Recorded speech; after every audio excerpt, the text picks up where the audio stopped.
बाद मेरा frame change हुआ है फाइनली। तो anyway, happy Rakshabandhan, happy independence day, happy Janmashtami सबको। और reviewing the paper again because I can.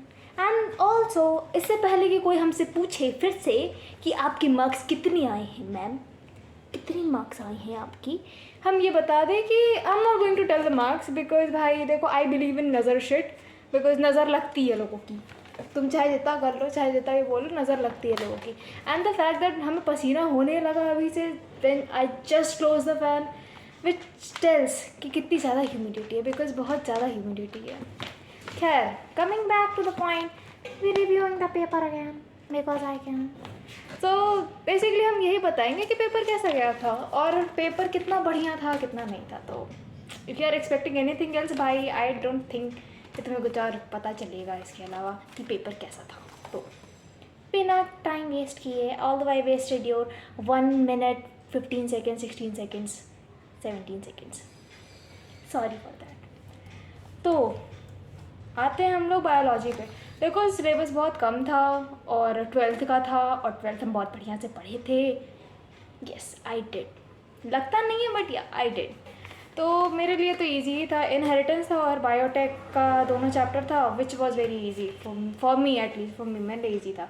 I don't know about you. And the fact that कोई भी ट्विस्टेड क्वेश्चंस नहीं थे। एक क्वेश्चन जो हमें आउट ऑफ एनसीईआरटी लगा था वो था blunt and producing restriction enzyme, वो एनसीईआरटी में नहीं है, नहीं तो हम कभी पढ़े थे, जिसका आंसर इको RV5 है। तो वो हम नहीं पढ़े थे, तो हमको नया कुछ पता चला। बाकी तो क्वेश्चंस बढ़िया थे और बायोलॉजी वाज गुड, मतलब इजी थी, बहुत डिफ़िकल्ट नहीं थी। ये नहीं था कि नहीं भाई तुम्हें क्या बोलते हैं पगला आ जाओ कि अरे भाई 2025 नहीं था। अगेन व्हेन आई से कि बहुत ही पगलाने वाला पेपर नहीं था, I am actually comparing it to 2025 वाला पेपर। तो वैसा नहीं था, ठीक था, या फिर द सिलेबस वॉज कम, मतलब रिड्यूस्ड, या फिर less the syllabus was less. उसके बाद आते हैं हम लोग केमिस्ट्री पे। तो केमिस्ट्री वॉज ऑल्सो डूएबल, हमें तो कोई क्वेश्चन बाहर नहीं लगा केमिस्ट्री से। बस ये था कि क्या बोलते हैं, अगर तुम फिर से एलन के जो मॉड्यूल थे वो करके जाते हो तो आधे ज़्यादा क्वेश्चन बन जाते, क्योंकि इस पेपर में मेरे ख्याल से 2-3 ऐसे क्वेश्चंस थे जो कि PYQ थे, लिटरली PYQ उठा के दे दिया था। एक तो हमें खुद भी याद है क्योंकि हम उसको बड़े ही गौर से देखे थे, वो जब हम सॉल्व कर रहे थे मेरा गलत हो गया था घर पे। तो वो था वो वाला question, the change in the evolution और फलाना ठिकाना, तो उसका चौथा आंसर है। हाँ, तो ये जो था ये शायद या तो उनके क्या बोलते हैं एलन के मॉड्यूल में था, नहीं तो ये PYQ का एक क्वेश्चन है, क्योंकि उसी के मॉड्यूल में जो PYQ थे हम वो किए थे। तो लिए डिफ़िकल्ट नहीं था केमिस्ट्री पार्ट, एक्सेप्ट जो टाइट्रेशन वाले कलर वॉलर थे वो थोड़ा हमें लगा कि नहीं भाई, बिकॉज वो हमें मिला नहीं। और हाँ, अगर किसी को प्रैक्टिकल केमिस्ट्री का ऐसा कोई PDF जैसा चाहिए जिसमें मतलब पूरी कॉन्साइज चीज़ें लिखी हो, तो I have that. If you want हम उसको अपने डिस्क्रिप्शन में डाल देंगे, हालांकि हमें नहीं पता कैसे डालते हैं, but I will try my best. वो अच्छा है, वो एक्चुअली हमें रेडिट पे एक कोई थे वो हमें भेजे थे, बिकॉज सब लोग उनसे मांग रहा था तो वो भेजे थे। बाकी केमिस्ट्री वॉज डूएबल। ये मेरी तीसरी बार है ये फिज़िक्स वाला पार्ट रिकॉर्ड करने के लिए, बिकॉज पिछले 2 पार्ट में हम पता नहीं क्या क्या बक रहे हैं फिज़िक्स वाले सेक्शन में, आई डोंट नो।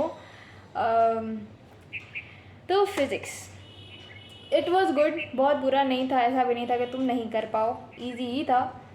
2-3 चैप्टर में भाई कोई कितना क्वेश्चन घुमा लेगा, क्वेश्चंस नॉर्मल थे।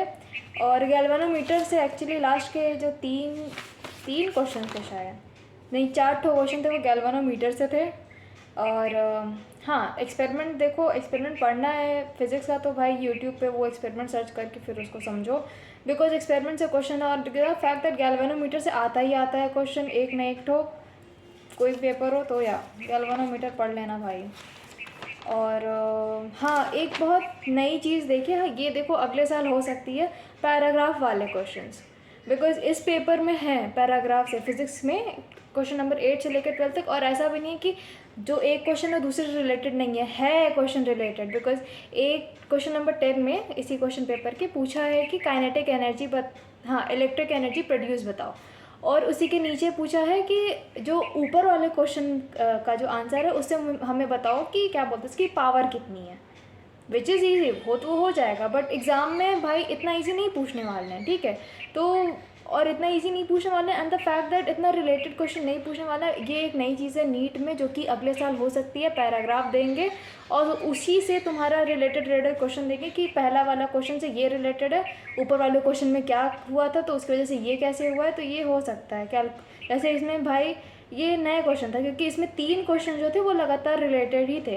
पहला काइनेटिक एनर्जी का वो पूछा, फिर उसके बाद पूछा कि पावर बता दीजिए आप उसकी, उसके बाद पूछा कि जो अब ऊपर वाला फार्मूला है इसी पे अगर बेस्ड हम लोग क्या बोलते हैं पावर निकालना चाहें कि इसकी पावर कितनी गुना बढ़ जाएगी अगर हम किसी चीज़ को ट्वाइस करते हैं, डबलिंग द विंड स्पीड, तो पावर कितनी हो जाएगी, तो भाई 8 टाइम्स। तो उसके लिए तुम्हें उसके ऊपर वाला क्वेश्चन जो कि जिसमें पावर पूछा था वो सॉल्व करना आना चाहिए, और उसके लिए तुम्हें वो सॉल्व